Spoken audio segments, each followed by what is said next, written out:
For my presentation today, I will be doing marine sanctuaries and in particular, Gray's Reef. Just before we begin to go over sources, I'll be using 5 main sources today throughout the presentation. The first one being National Geographic, the second one being NOAA's website on sanctuaries, the third one being oceantracks.org, and the fourth one being PBS. Last but not least, for the fifth one, you have NOAA's website on Gray's Reef itself. I also have all the sources for the pictures listed at the end of this presentation. The sources I first mentioned, 1 through 5, will be listed throughout the bullet points in Roman numerals. So just refer to that when referring to the source. If you have any questions, please do not hesitate to email me. I'll be more than happy to answer. Let's go ahead and begin. So before we begin, we have to have an understanding of MPAs and marine sanctuaries. Now, marine sanctuaries are just a class under MPAs, which are marine protected areas. And the main thing that consists of marine protected areas are sections of ocean where limits on human activities are placed.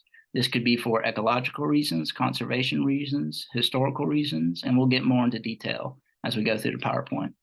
But the 3 major goals of these MPAs, or marine protected areas, are to build and maintain the national system of MPAs, improve MPA stewardship and effectiveness within these areas, and to facilitate regional, national, and international coordination of MPA activities. Now, moving on to MPA protection levels, multiple use.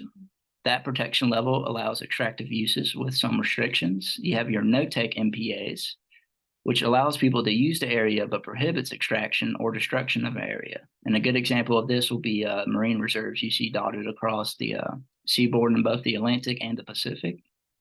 You have your last protection level, which is no impact MPAs, which allows people to use the area freely but prohibits extraction, disposal of pollutants, installation of materials, and just anything in general that causes environmental disruption or degradation.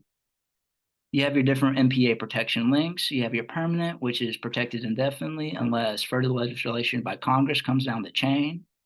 You have your conditional, which is reviewed periodically to see if the objectives are met. And based off that review, the decision to whether maintain the MPA status will be decided, I guess.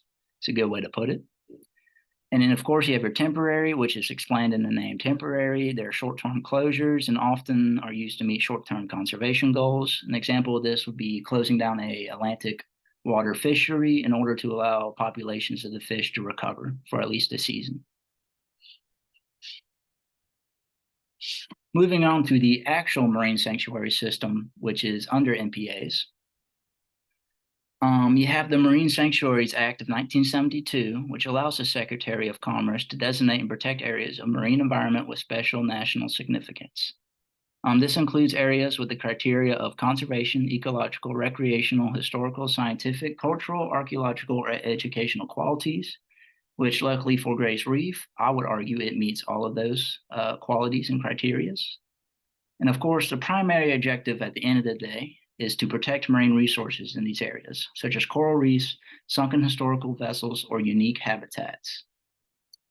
In total, there are 15 marine protected areas in the U.S. or around the U.S., which is over 620,000 square miles, or a better way to put that is 15 marine sanctuaries.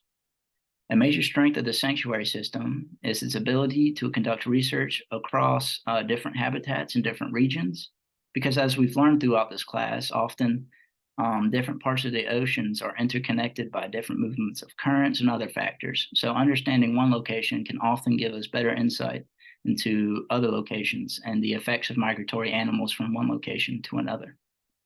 As we will see with the loggerhead turtle, but that's further down in the presentation. Now we shall be moving on to the actual Gray's Reef National Marine Sanctuary. Now, the history of the reef. Oh, excuse me, not sure what happened right there.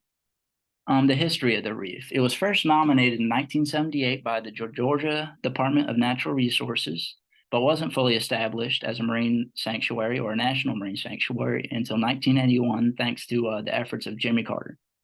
The name Gray and Gray's Reef was given in recognition of Milton Burford Gray, who was a biologist at the University of Georgia. And he discovered the reef while conducting research for the university in 1961. It's located on the mid-continental shelf within the South Atlantic Bight and lies about 19 miles, give or take, east of Sapelo Island off the coast of Georgia. The foundations of this live bottom reef were laid down over 2 million years ago by terrestrial and oceanic settlements, which settled to form the reef's hard bottom. And what made these sediments hard, or created the hard bottom, was the occasional exposure the past 2 million years to atmosphere due to ocean receding levels, or receding ocean levels, I guess, is a better way to put it. And this exposure to the atmosphere in periodic times allowed the solidifying of sandstone, which creates the solid foundation for corals and other organisms to latch on to the sea bottom.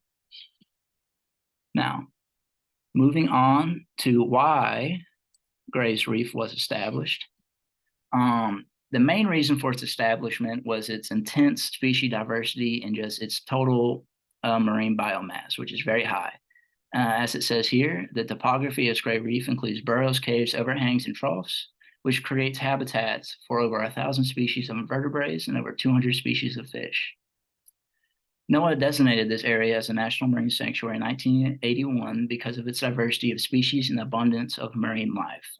And that is from the Gray's Reef website created by NOAA. Gray's Reef is the only known calving grounds for the Atlantic right whale. It's also a very important reason of why the sanctuary is established. Growing up in Charleston, I personally had an opportunity to witness Atlantic right whale jump from the water. It was very fascinating and interesting. Recommend it to anyone.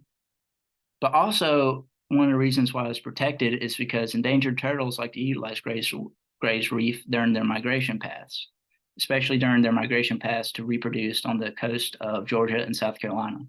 And in particular, loggerhead turtles like to spend year-round in the reef, or at least visit year-round. So as we'll go into further detail in a slide or two, it allows for unique opportunities for scientists to conduct research on these often elusive turtles. Now I'll go into more detail about the habitats of Gray's Reef. Excuse me, not sure what happened there. Within Gray's Reef, there are 3 common seafloor habitats. So you have your high relief ledge habitats, which includes ledges that can rise up to 6 feet, and they provide shelter for many different species, including sea urchins, sea stars, and crabs, to name a few. And the undercut of these ledges also provide protection from predators and allows these organisms to recover and thrive, and also rest, of course.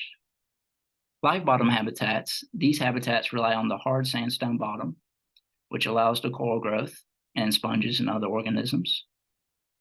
And the attached organisms that I just mentioned, they support a plethora of vertebrate and invertebrate life, providing both nutrients and safety for the giant marine biomass that's located in Gray's Reef. Last but not least, you have your sandy bottom habitats. They support a variety of life, with crustaceans, anemones, and worms being a notable few. They play a pivotal role in keeping the seafloor clean from both contaminants and natural debris. And in total, these habitats create the 22 square mile reef. And as I mentioned previously numerous times, it provides a diverse and very productive overall ecosystem. Now, for a particular research and conservation topic in Gray's Reef, we can look towards the loggerhead turtle, which I previously mentioned, unlike leatherbacks and green sea turtles, regularly visit the reef year-round, which provides unique opportunities for research and conservation on this usually elusive marine reptile.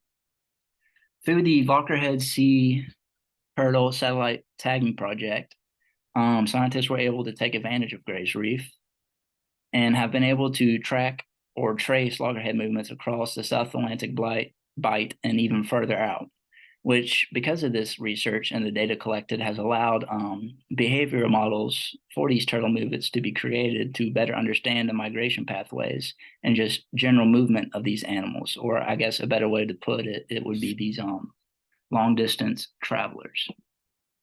And they also provide an opportunity to show interactions between humans and loggerheads. And a notable example would be interactions between shrimp trawlers and loggerheads, which often with the big nets, as I worked on a shrimp trawler for a while, often comes in conflict, even with precautionary measures, such as the turtle ring, something we used on my trawler, to prevent the capture of these majestic creatures.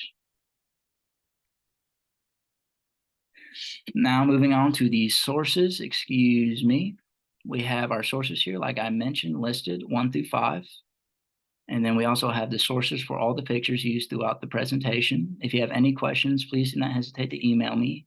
Thank you for for your time. And I appreciate the opportunity to do this. It was very fascinating learning about Gray's Reef. And I hope you have a wonderful week.